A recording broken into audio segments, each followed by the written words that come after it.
નમસ્કાર દર્શક મિત્રો, GTV ગુજરાતી ન્યૂઝમાં આપ સૌનું હાર્દિક સ્વાગત છે અને હવે જોઈશું સમાચારો વિગતવાર।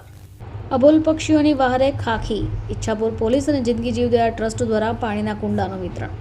સુરત શહેરમાં ઉનાળાના પ્રારંભે તાપમાનનો પારો આસમાને પહોંચ્યો। આ કાળઝાળ ગરમીમાં માત્ર મનુષ્યો નહીં પરંતુ અબોલ પક્ષીઓ રહેમામ પુકારી ઉઠ્યા।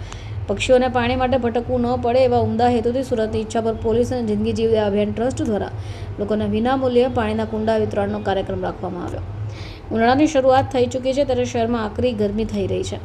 ઈચ્છાપુર પોલીસ જિંદગી જીવદયા અભિયાન ટ્રસ્ટના સથવારે ઈચ્છાપુર 4 રસ્તા ખાતેથી લોકોને વિનામૂલ્યે પાણીના કુંડા વિતરણનો કાર્યક્રમ યોજવામાં આવ્યો હતો।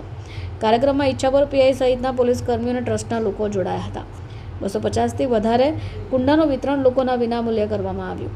ઉનાળાના આકરા દિવસોમાં તરસને કારણે પક્ષીઓ દમ ન તોડે એ માટે સુરત પોલીસ પણ પોતાની ફરજની સાથે સામાજિક જવાબદારીનું સુંદર ઉદાહરણ પૂરું પાડી રહી છે।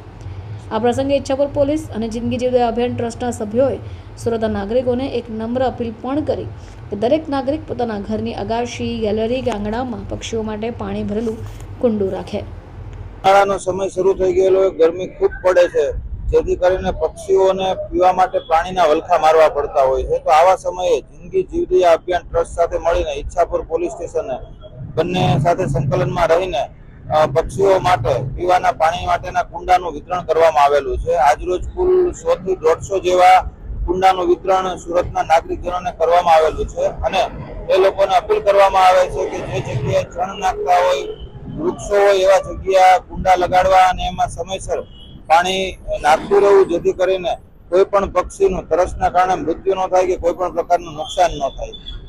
અને મારી તમામ જનતાને એક જ અપીલ છે કે જેમ આપણે બાળકોનું આ ઉનાળામાં ધ્યાન રાખીએ છીએ કે એ લોકોને સમયસર પાણી પીવડાવીએ, વધુ પાણી પીવડાવીએ અથવા તો કોઈ પણ એનર્જી ડ્રિંક કે કોલ્ડ ડ્રિંક પીવડાવીએ છીએ, તો એવી રીતના પક્ષીઓ માટે કોઈ ધ્યાન રાખવાવાળું હોતું નથી અને એમને સમયસર પાણી મળતું નથી।